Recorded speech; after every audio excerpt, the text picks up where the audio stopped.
오늘 하나님의 말씀은 우리 연극처럼 빈방이 없습니다. 그런 제목으로 잡아봤습니다.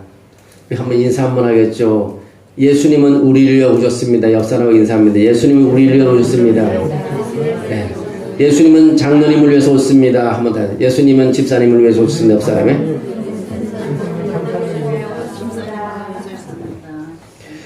어떤 교회에서 좀 모자라는 덕구라는 아이를 포함해서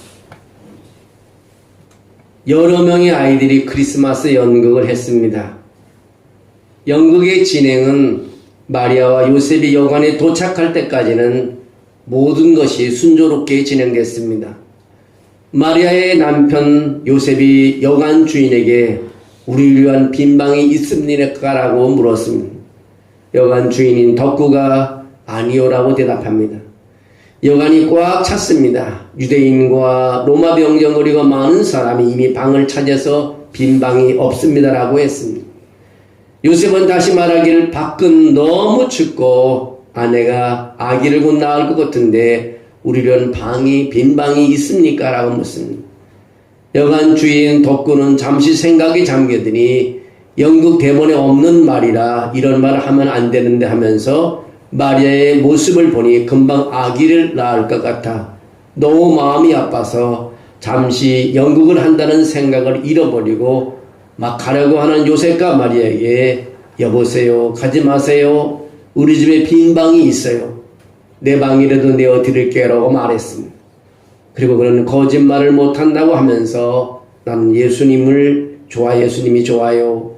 예수님이 우리 집에 아니 내 방에서 태어났으면 좋겠다고 하면서 그렇게 된다면 자기는 방을 쓸고 걸레를 빨아 닦고 청소하며 깨끗이 하겠다고 했습니다.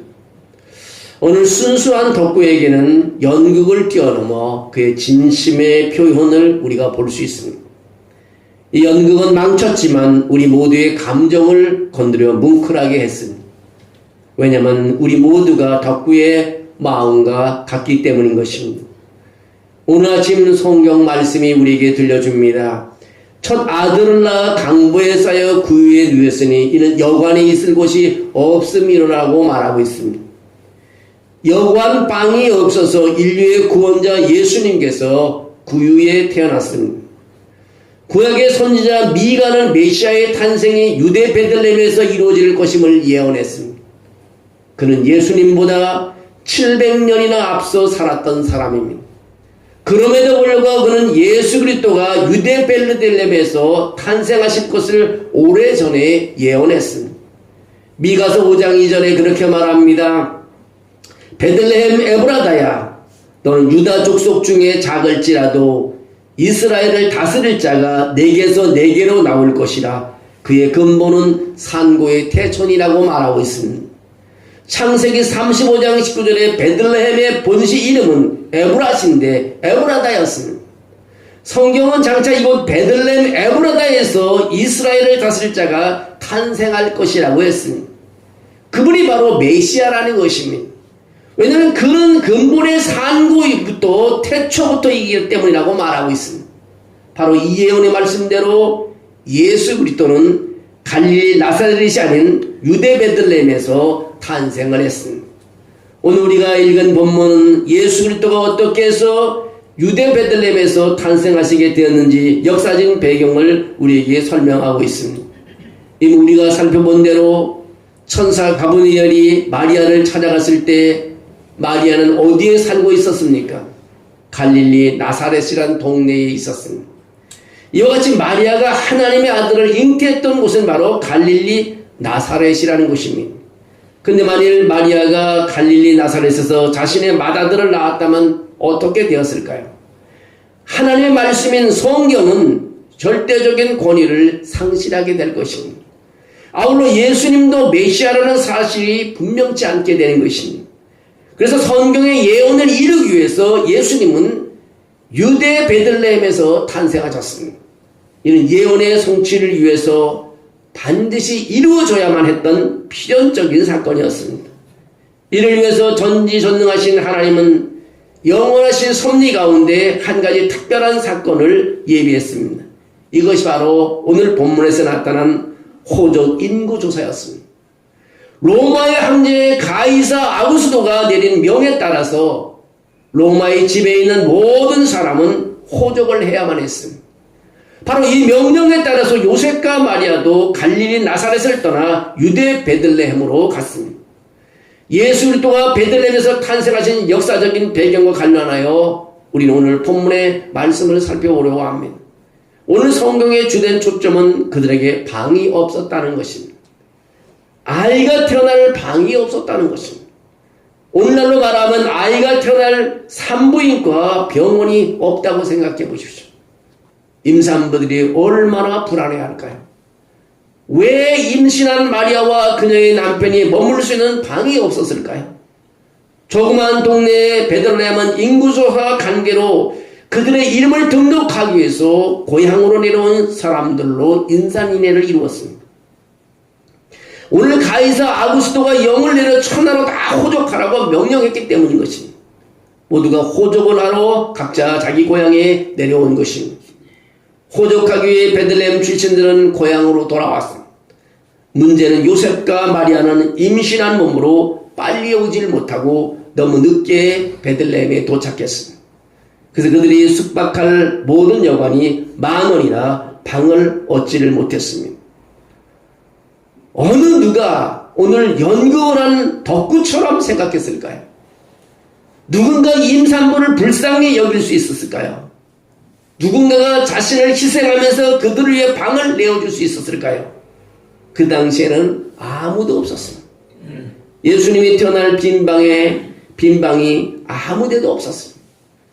요즘 지하철이나 버스를 타면 임산부 노약석이 있습니다. 근데 그 자리를 다른 사람이 차지하고 양보하지 않는다면 노약자 좌석이 아닌 다른 좌석에 앉은 사람이 일어나 양보를 해줄까요? 오늘 본문은 아무도 예수 그리스도를 위한 자리를 마련하지 않았습니다.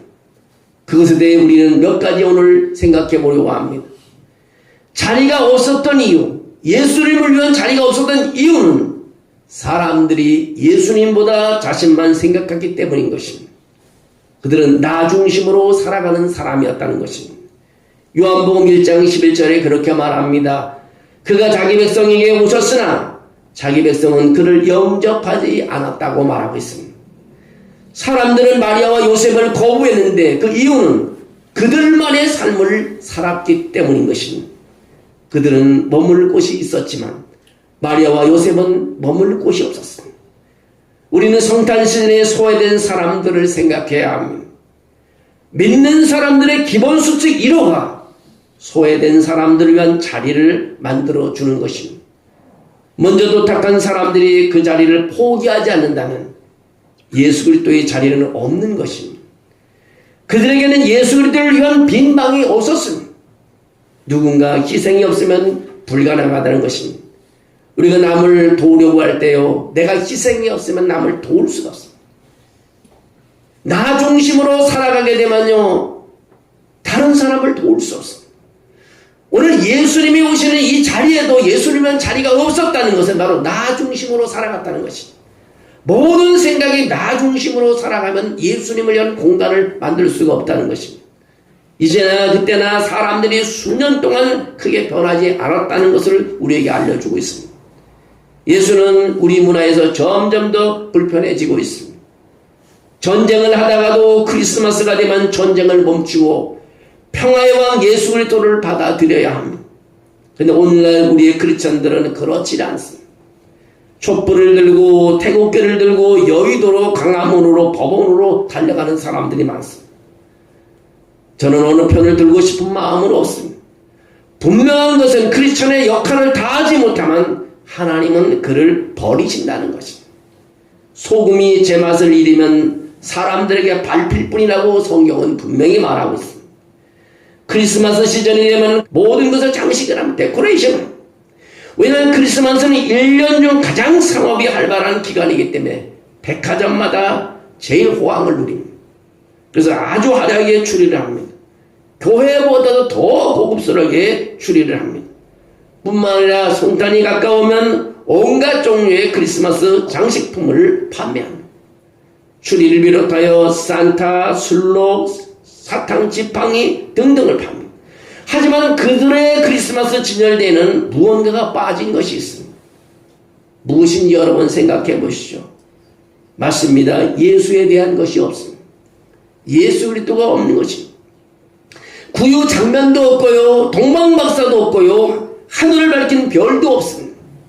천사도 없습니다. 그리고 가게에서 흘러나오는 음악이에요. 산타는 있고 예수님은 보이지 않습니다. 왜 그럴까요? 왜 그들은 크리스마스에서 예수 그리스도를 제외했을까요? 예수 그리스도를 등장시키면 사람들을 불쾌하게 하기 때문인 것입니다. 이것은 놀라운 일이 아닙니다. 아기 예수가 그들의 사업에 도움이 되지 않고 상업에 도움이 되지 않는다는 것을 그들은 이미 알아챘기 때문인 것입니다. 마구간에서 태어난 순진한 아기는요, 하나님이 육신이 되어 우리 가운데 거하셨다는 선포였습니다. 천사는 마리아에게 말합니다. 그를 임마누엘이라 부를 것이라고 말했습니다. 하나님이 우리와 함께 계시다는 뜻입니다. 마태복음 1장 23절에 그렇게 말합니다. 보라, 처녀가 잉태하여 아들을 낳을 것이요 그 이름은 임마누엘이라 하리라 하셨으니 이를 번역하면 하나님이 우리와 함께 계시다 함이라고 말하고 있습니다. 빛이신 예수가 이 땅에 오시면 어두운 사업을 하는 자들에게는요, 종말을 맞이하게 됩니다. 폐업을 하게 됩니다. 그럴 수밖에 없습니다. 예수님이 오시면 동네 술집이 번창하겠습니까? 대형 유흥업소가 흥황하겠어요? 술을 생산하는 공장이 잘 돌아가겠습니까? 전매청이 발전하겠어요? 전쟁용 무기를 만드는 방위산업체가 돈줄을 잡고 계속 성장할 수 있을까요? 그래서 그 아기 예수가 성장하니 사람들은 너무 화가 나서 그를 구타하고 채찍질하고 십자가에 못 박아 죽인 것입니다. 이 모든 일이 일어난 것은요, 성경의 예언대로 예수님께서 죄인을 위해 죽으시고 구원하시기 오시기 때문인 것입니다. 새벽마다 저는 기도하러 나와서 묵상하는 성구가 있는데 이사야 53장 5절의 말씀을 늘 마음에 새기고 그런처럼 생각합니다.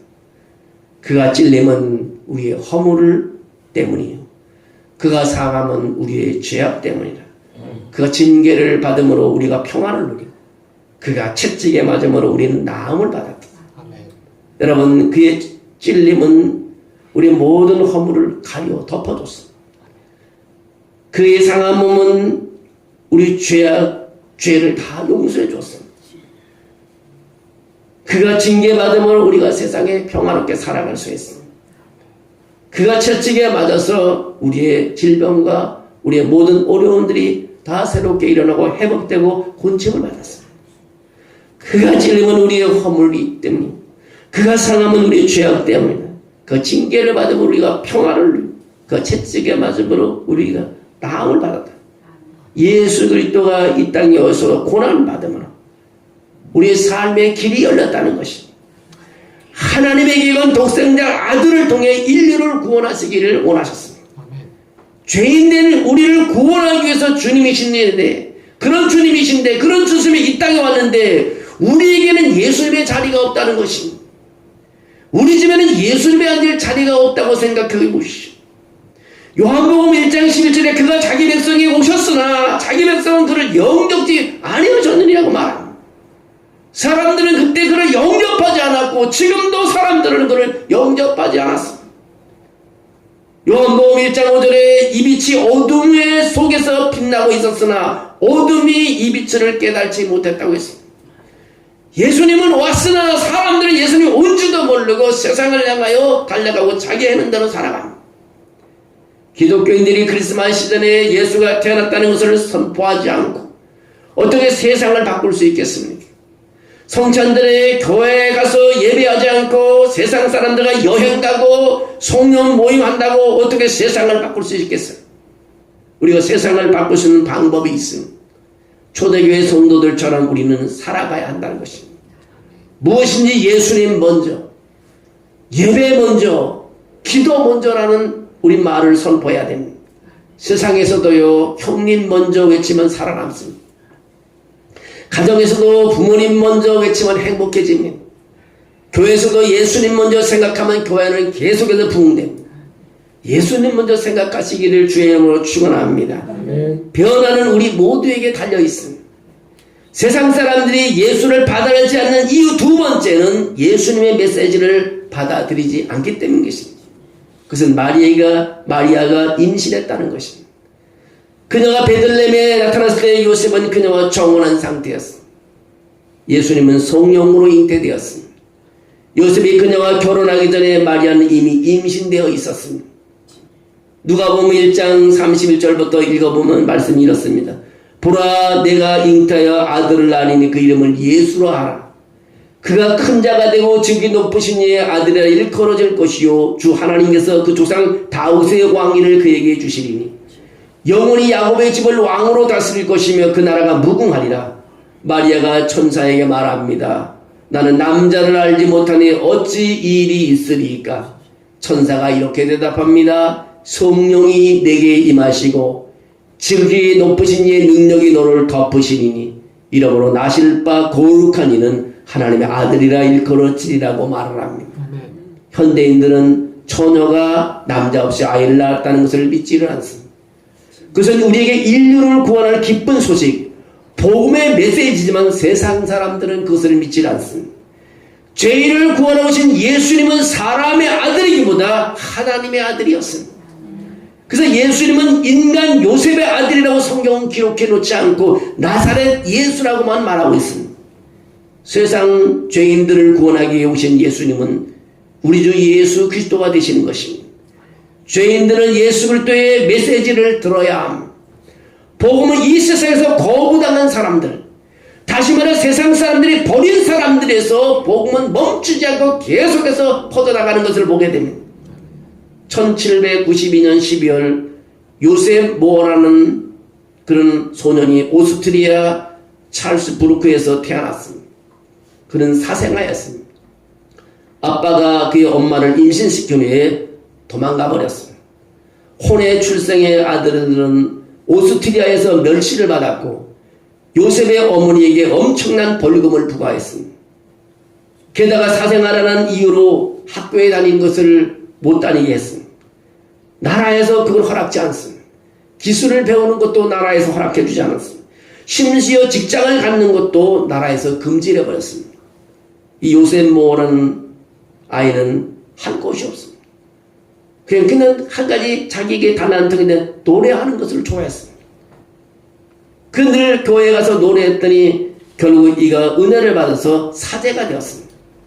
오늘 밤 그는 여러분이 잘 알고 있는 시를 하나 썼습니다. 그 시의 제목이 고요한 밤 거룩함이라는 그런 시를 썼습니다. 내용은 모두가 잠든 밤, 고요한 밤, 어두운 밤 하늘에 빛이 일어났다. 그것은 인류를 구원할 빛이며 동정녀 어머니 마리아와 아기 예수를 둘러싸고 있다. 부드럽고 온유한 거룩한 아기 천국의 평화 속에서 잘도 잔다, 잘도 는다. 이런 시를 속에서 내서 결국 우리가 요즘 부르는 백구장 찬양이 됐습니다. 고요한 밤 거룩한 밤은요 지금까지 가장 인기 있는 크리스마스 노래 중에 하나입니다. 이 노래는 200개국의 언어로 번역되어 나갔습니다. 그리고 하나님은 한때 거부당하고 사생아했던 요셉이라는 아이를 사용하여 아기 예수를 찬양하는 노래를 쓰게 했습니다. 하나님께서는 세상에서 소외된 한 사람을 통해 예수님에 관하여 사람들에게 전하게 했습니다. 여러분이 하나님의 손에 붙잡힌 사람은 누구이든 무엇을 했든 어디에 있든 상관없습니다. 하나님께서는 인류 구원을 위해 사용하시는 것을 보게 됩니다. 이제 사람들이 예수님 위한 자리가 없다고 생각하는 세 번째 이유는 아기들은 귀엽지만 아무것도 할 수 없다는 것입니다. 아기들은 옹알이 하고 웃으며 즐겁게 놀지만 아무것도 할 수 없습니다. 사람들은 아기들을 먹이고 트림을 시키고 기저귀를 갈아주는 것이 그게 전부입니다. 많은 사람들에게 예수님을 위한 자리가 없습니다. 그러나 예수님이 자신을 위해 아무것도 할 수 없다고 생각하기 때문인 것입니다. 예수님이 필요하지 않다고 생각해서 그리스도인들이 되지 않는 사람들도 있습니다. 많은 사람들이 예수님에 대해서 이야기합니다. 그들은 예수님을 좋은 사람이라고 말합니다. 그것이 바로 문제라는 것입니다. 왜냐하면 그들은 예수님이 필요하지 않다고 생각했기 때문인 것입니다. 요한복음 1장 11절을 계속 말씀드린다면 그가 자기 백성에게 오셨으나 자기 백성은 그를 영접하지 아니하였느니라고 했습니다. 왜 사람들이 그를 영접하지 아니하였겠습니까? 그들은 예수님이 필요하지 않기 때문에 그렇습니다. 그들에겐 천국 가는 일도 예수님 외에 다른 방법이 있다고 생각을 했습니다. 요한복음 1장 몇 구절을 우리에게 이렇게 말하고 있습니다. 그를 영접한 자에게는 하나님의 자녀가 되는 권세를 주셨으니 곧 그의 이름을 믿는 자들에게라. 이는 혈통으로나 육신의 뜻으로나 사람의 뜻으로 나는 것이 아니 오직 하나님께로부터 난 자들이라고 요한복음 1장 12절 13절에 말합니다. 좀 더 문맥을 살펴본 요한은 매우 분명하게 말하고 있습니다. 어떤 사람들은 혈통으로 인해 천국에 들어갈 수 있다고 생각했습니다. 그 당시에 유대인 가문에서 태어난다면 유대인이 되었습니다. 유대인은 조상의 피 때문에 구원될 수 있다고 믿었습니다. 하지만 요한은 그런 식으로는 할 수 없다고 요한복음을 통해서 설명합니다. 그리스도인이 될 수 있는 유일한 방법은 예수 그리스도를 받아들여야 된다고 말합니다. 요한은 육신의 뜻으로 천국에 들어갈 수 없다고 말합니다. 사람은 자신이 얼마나 착하거나 의로운지에 의해 하나님께 받아들일지 결정할 수 없다는 것입니다. 대부분의 사람들은 이렇게 생각합니다. 충분히 좋은 일을 하면 하나님께서 특혜를 주시고 천국문을 통과할 수 있게 해줄 거라고 믿습니다. 그들은 자신의 의로움 때문에 사실 그들은 구원받을 자격이 있다고 합니다. 왜냐하면 그들은 이미 구원 티켓을 샀다고 생각하기 때문입니다. 분명히 요한은 인간의 뜻으로는 천국에 갈 수 없다고 말합니다. 많은 교회에서 자녀를 위한 그런 선택을 할 수 있다고 가르칩니다. 부모는요 아기에게 유아세를 주고 아이는 마법처럼 기독교인이 된 것처럼 생각합니다. 하지만 요한은 그런 식으로는 구원을 얻을 수 없다고 말합니다. 부모나 조부모나 배우자의 뜻으로 다른 사람을 천국에 데려갈 수 없다는 것입니다. 천국 가는 길은 예수 그리스도를 개인적으로 영접하는 데 따라 결정이 된다는 것입니다. 기독교인이 되는 것은 매우 간단합니다. 예수님이 나의 죄를 위해 죽으셨다는 것을 믿는 것입니다. 죄로 말미암아 천국문이 막힌다는 것을 우리 인식해야 합니다. 그래서 우리는 죄를 회개해야 됩니다. 예수님이 이제 나의 주인이라고 고백을 해야 된다는 것입니다. 오늘 말씀을 정리해보면 베들레헴에 예수님 위한 자리를 준비하지 못한 이유는 예수님보다 자기만을 먼저 생각했기 때문인 것입니다. 또 하나는 성령으로 잉태한 아들 예수를 믿지 않았기 때문인 것입니다. 그의 메시지를 믿지 않았다는 것입니다. 또 하나는 아기 예수는 아무것도 할 수 없다고 생각했기 때문에 그분의 자리를 만들지 않았습니다. 마지막 한 가지를 더 덧붙인다면 베들레헴에 예수님이라는 자리가 없었던 이유는 하나님께서 그렇게 계획하셨기 때문인 것입니다. 하나님께서는 베들레헴이라는 마을의 구유에서 예수님을 태어나게 하신 이유가 있습니다. 오늘에도 여전히 공감을 불러일으키는 강력한 이야기인 것입니다. 크리스마스 연극에서 좀 모자라는 여관주인 덕구의 이야기를 우린 다시 한번 회상하게 합니다. 그의 얘기는 우리의 생각 속에 있는 많은 이야기 중에 하나입니다. 임산부 마리아와 요셉이 머물 곳을 거부당한 것은 너무 불공평했다는 것입니다. 어려운 사람부터 방을 내줘야 되는데 이분들의 아주 거부했다는 것입니다. 이 부당함에 대해서 착한 아이들은 강한 반항심을 나타냅니다. 비천한 구유에서 태어난 아기, 그리고 그것이 바로 하나님께서 의도하신 방식이라는 것입니다. 그레이스 로엘 크로엘이라는 사람의 시를 이렇게 번역해 보면 이런 말이 있습니다. 그가 허라운 궁전 침대에서 태어나지 않아서 정말 다행입니다. 대신 그곳이 비천한 곳이었다는 걸 알게 되어 정말 기쁩니다. 부드러운 눈을 가진 소와 양이 보호받고 먹이를 받는 곳, 땅에서 태어난 시골 사람에게 마국간은 언제나 건강한 곳이 될 것이고 밤이 고요함과 함께 내려오는 곳입니다. 구유는 모든 사람에게 마음이 편안하고 만족스러운 곳이며 고요한 밤, 거룩한 밤, 하늘의 빛으로 사람들의 눈을 뜨게 하셔서 그분을 찾을 수 있게 하셨고 위대하고 현명한 사람들로 그분을 찾을 수 있게 하셨습니다. 이것이 바로 요점입니다. 아마 궁궐에 태어났다면 모든 백성이 그 아기 예수를 찾아갈 수 없었을 것입니다. 특정인들만 위한 예수 그리스도가 될 수 있었을 것입니다. 그냥 마을 구유에 태어났기 때문에 모든 사람이 예수님께 가까이 갈 수 있다는 것입니다. 예수께서 왕궁이나 좋은 집에서 태어났다면 세상에 힘들고 가난하고 병든 사람들이 아기 예수께 근접해 갈 수가 없습니다. 구에 있는 하나님의 아이는 누구에게나 필요한 그런 일이 있어야 되는 것입니다. 오늘 아침 여러분에게 질문을 하나 드리고 싶습니다. 여러분의 삶에 예수님을 위한 빈 공간이 있습니까? 여러분, 예수님은 빈 공간이 있나요? 우리가 인생을 살아가면서 때로는 예수님을 위한 빈 공간을 만들지 못하고 살아간 것이 많이 있습니다. 2024년 이 성탄절을 맞이해서 예수님을 위한 빈 방을 여러분 준비하시기를 주의 이름으로 축원합니다. 하나님 감사합니다. 아버지께서 우리에게 이 세상을 아버지 하나님이여 살아오면서 많은 고된 삶을 살아왔지만 그것으로 아버지 끝난 것이 아니라 예수를 위한 하나님의 빈 공간을 만들 수 있는 여유 있는 마음을 주시고 그것을 통해서 내가 구원의 기쁨을 누리고 그것을 통해서 세상 사람들에게 그리스도의 빛을 바라며 복음을 전하는 삶이 되게 도와주시옵소서. 나에게 빈 공간을 만들지 못하면 이제 만들게 도와주셔서 그리스도를 하나님 모시고 우리 가정에서 행복하게 하시고 아픈 몸을 고침받게 하시고 소원을 이루게 도와주시고 문제를 해결받게 도와주시고 자녀들에게 복을 아버지 하나님이 안겨주는 그런 한 우리 삶을 살아갈 수 있도록 도와주시옵소서. 이제 우리 교회도 예수님을 위한 공간이 많아지게 도와주시고 주님이 언제든지 와서 우리와 함께하며 찬양하며 즐거워하며 기뻐하며 아버지의 평안을 누릴 수 있도록 도와주시옵소서. 이 나라에 하나님 그리스도가 오심으로 평화가 오게 도와주시옵소서. 이 나라에 아버지 그리스도가 임재하심으로 하나님 나라가 임함으로 모든 것이 아버지 하나님 회복되게 도와주시옵소서. 오늘 우리의 마음속에 예수 그리스도와 함께 걷는 삶이 되게 도와주시옵소서. 그리고 주님을 찬양하게 도와주시옵소서.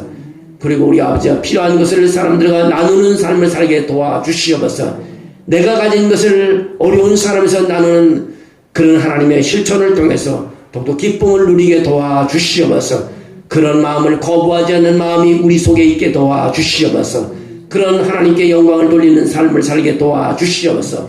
빛 대신 그리스도를 바라며 우리 삶 속에도 어둠을 물리치는 삶이 되게 도와주옵소서. 주님이 함께함을 믿습니다. 예수님의 이름으로 기도하옵나이다. 아멘.